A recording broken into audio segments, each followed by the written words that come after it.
From Brown Girl Dreaming by Jacqueline Woodson. Background.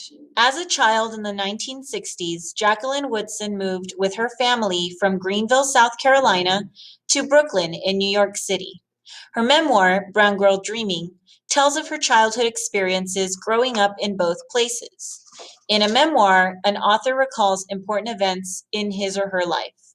Brown Girl Dreaming is as unique a memoir because it is written in verse or as poetry. Brooklyn rain. The rain here is different than the way it rains in Greenville. No sweet smell of honeysuckle, no soft squish of pine, no slip and slide through grass. Just mama saying, "Stay inside, it's raining," and me at the window. Nothing to do but watch the gray sidewalk grow darker, watch the drops slide down the glass pane, watch people below me move fast, heads bent. Already there are stories in my head. Already color and sounds and words. Already I'm drawing circles on the glass, humming myself someplace far away from here. Down south, there was always someplace else to go. You could step out into the rain and grandma would let you lift your head and stick out your tongue, be happy. Down south already feels like a long time ago, but the stories in my head take me back there, set me down in Daddy's garden where the sun is always shining. Another way.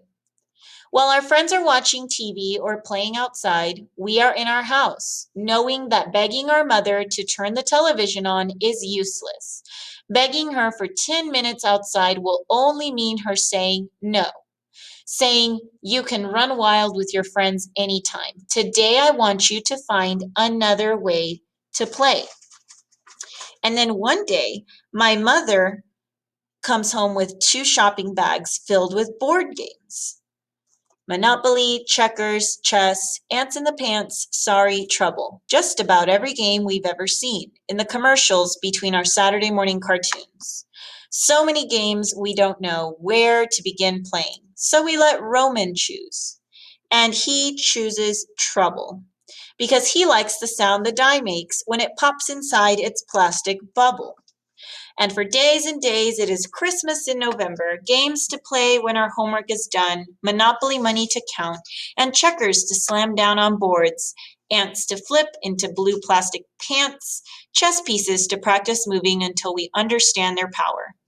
And when we don't, Roman and I argue that there's another way to play, called our way.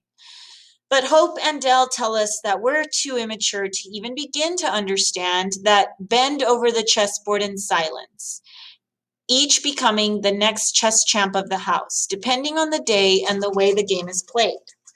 Sometimes Roman and I leave Hope and Dell alone to go to another corner of the room and become what the others call us, the 2 youngest, playing games we know the rules to. Tic-tac-toe and checkers, hangman, and connect the dots. But mostly, we lean over their shoulders as quietly as we can, watching, waiting, wanting to understand how to play another way. Gifted. Everyone knows my sister is brilliant. The letters come home folded neatly inside official-looking envelopes that my sister proudly hands over to my mother. Adela has achieved. Adela has excelled at. Adela has been recommended to. Adela's outstanding performance in. She is gifted, we are told, and I imagine presents surrounding her.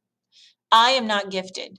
When I read, the words twist and twirl across the page. When they settle, it's too late. The class has already moved on.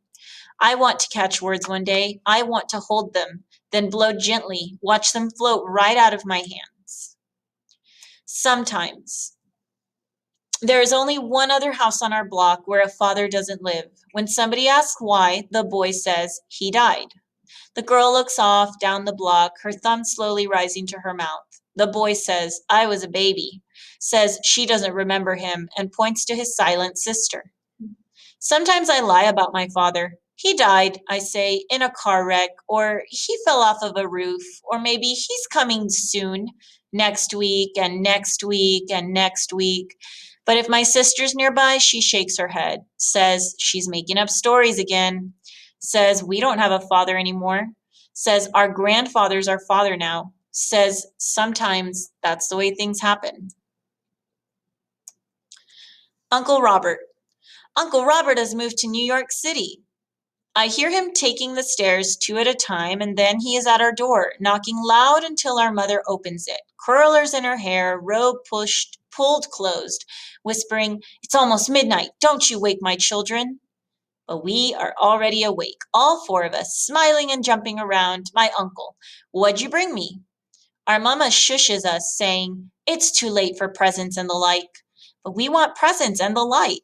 And she too is smiling now, happy to see her baby brother who lives all the way over in far Rockaway, where the ocean is right there if you look out the window.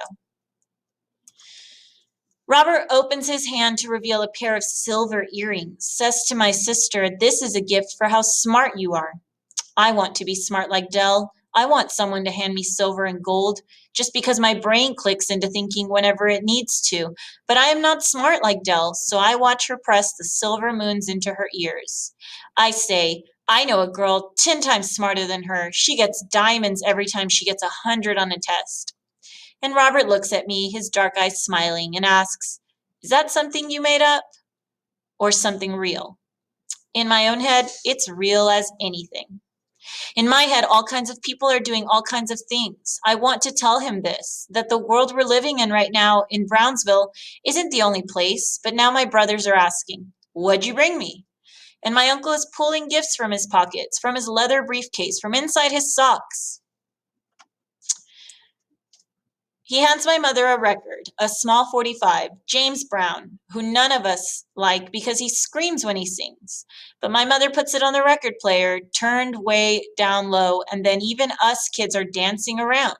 Robert showing us the steps he learned at the faraway Rockaway place parties. His feet are magic, and we all try to slide across the floor like he does, our own feet again and again betraying us. "Teach us, Robert," we keep saying. "Teach us." In the footnote, James Brown is an American singer and dancer and founding father of funk music. He is often referred to as the godfather of soul. Wishes. When he takes us to the park, Uncle Robert tells us, "If you catch a dandelion puff, you can make a wish. Anything you want will come true," he says, as we chase the feathery wishes around swings, beneath sliding boards, until we can hold them in our hands. Close our eyes tight, whisper our dream, and then set it floating out into the universe, hoping our uncle is telling the truth, hoping each thing we wish for will one day come true. Believing. The stories start like this.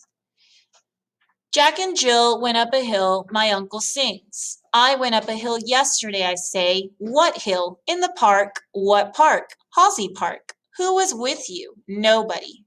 But you're not allowed to go to the park without anyone. I just did. Maybe you dreamed it, my uncle says. No, I really went. And my uncle likes the stories I'm making up. Along came a spider and sat down beside her. I got bit by a spider, I say. When? The other day. Where? Right on my foot. Show us. It's gone now. But my mother accuses me of lying. If you lie, she says, one day you'll steal. I won't steal. It's hard to understand how one leads to the other, how stories could ever make us criminals. It's hard to understand the way my brain works, so different from everybody around me. How each new story I'm told becomes a thing that happens in some other way to me. Keep making up stories, my uncle says. You're lying, my mother says. Maybe the truth is somewhere in between all that I'm told and memory.